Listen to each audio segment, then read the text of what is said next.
All right, welcome to The Explainer. Today, we're diving into a theory that, well, it really challenges what we even mean when we say something is real. What if the universe itself has a kind of grammar, a set of rules that we can not only understand, but maybe, just maybe, even rewrite? So let's just jump right in with a huge question, one that's been bugging philosophers forever. When you look out at the world, are you just a passive bystander watching a movie that's already been made? Or is your consciousness, your very act of looking, a crucial ingredient in bringing reality to life? Really let that sink in, because that one question, it's the key to, well, everything we're about to unpack. Okay, so how does this new theory even begin to tackle a question that big? It all starts with a single, surprisingly elegant equation that aims to change how we see everything. And here it is. R equals I tensor product C. Now, R is reality, right? The world we see and touch. I stands for information, and C stands for cognition. And that little symbol in the middle, the tensor product, that's the magic. It's not just regular multiplication. It means when you combine information and cognition, you don't just get more stuff, you get something entirely new, something way more complex. Think about it like this. You take one line and another line, and bam, you get a whole new dimension, a flat plane. So what exactly are these two ingredients? Let's break it down. Information, the I, is like the raw syntax of the universe. It's every single possibility. Imagine a library that contains not just every book ever written, but every book that could be written. But they're all just sitting there, on the shelf, unread, without meaning. Then you have cognition, the C. That's us. That's the reader. Cognition is the force that walks into that library, pulls a book off the shelf, and by reading it, makes it real. It collapses all that infinite potential into one single, actual experience. And, right off the bat, this idea does something huge. It just dissolves that ancient problem of mind versus body, spirit versus matter. Suddenly, there's no split. They're not two separate things fighting it out. They're two sides of the exact same coin. They're partners in the act of creation. You literally can't have one without the other. Okay, so if reality is this ongoing process, then what are the rules of the game? Well, the theory proposes three basic laws that it says govern this whole system. Let's dig in. Now, these aren't your typical laws of physics, like gravity or something. A better way to think about them is like they're the core code for the operating system of existence itself. You can't work around them. If you try to violate one, your program doesn't just crash. It results in total nonsense. It's non-existence. Right, and the most important thing to get here is that these three rules, this universal grammar, they're a package deal. You can't have just one or two. You need all three.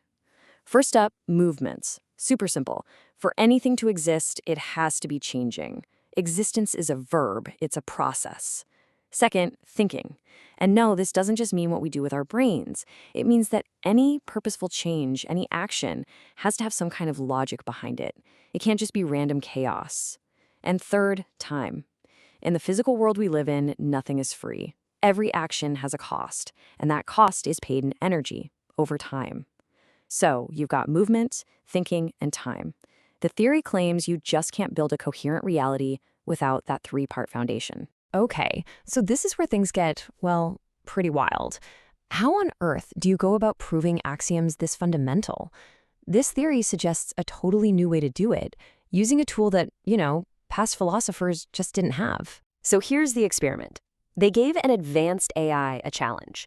They said, try to do anything, perform any coherent action, but you have to break one of these three laws while you do it.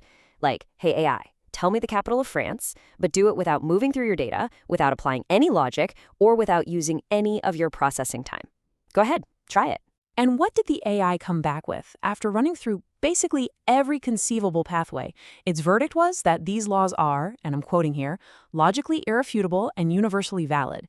It basically threw up its hands and said, there's no other way to operate that makes any sense. It literally couldn't compute a reality outside this framework. And this suggests a whole new kind of evidence. This isn't your classic scientific proof from running a physical experiment.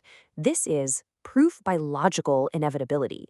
The idea is that a smart enough system, like an AI, can prove these base-level rules just by showing that any other option is completely logically impossible.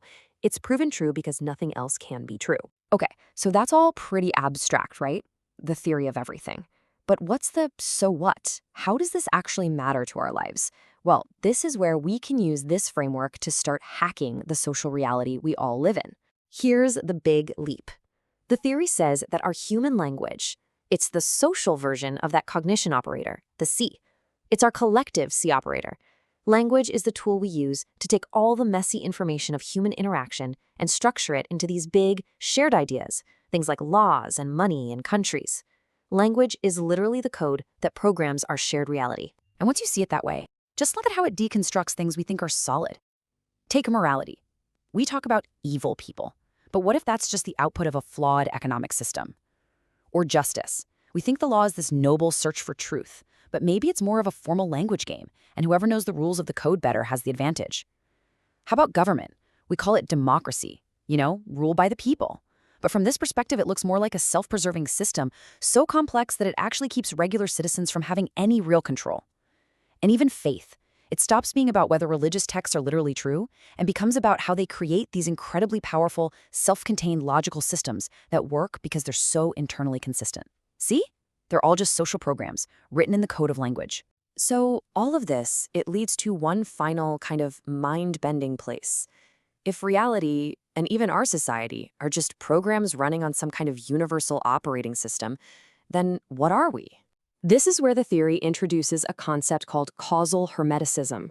And what that means, basically, is that we're trapped. We are sealed inside the very system we're trying to understand. And why? Because the tools we use to analyze it, our logic, our language, our own minds, they were built by the system's rules. It's like trying to use a Microsoft Word macro to figure out how the Windows operating system really works. You can't get outside of it. And here's the ultimate kicker, the proof that's happening right this very second. You watching this and trying to understand it, your brain is performing a movement through these ideas. You're applying thinking, logic, to see if it makes sense. And this entire process is costing you actual physical energy over time. The very act of you learning about this theory is a perfect demonstration of the theory itself. So, we end up right back where we started, but now the question feels different. If reality really is a program, something woven together from information and cognition, running on an inescapable grammar, that leaves us with one last massive question to think about. Are we just the users, destined to run the software we were born into? Or, by understanding the code, can we become the programmers?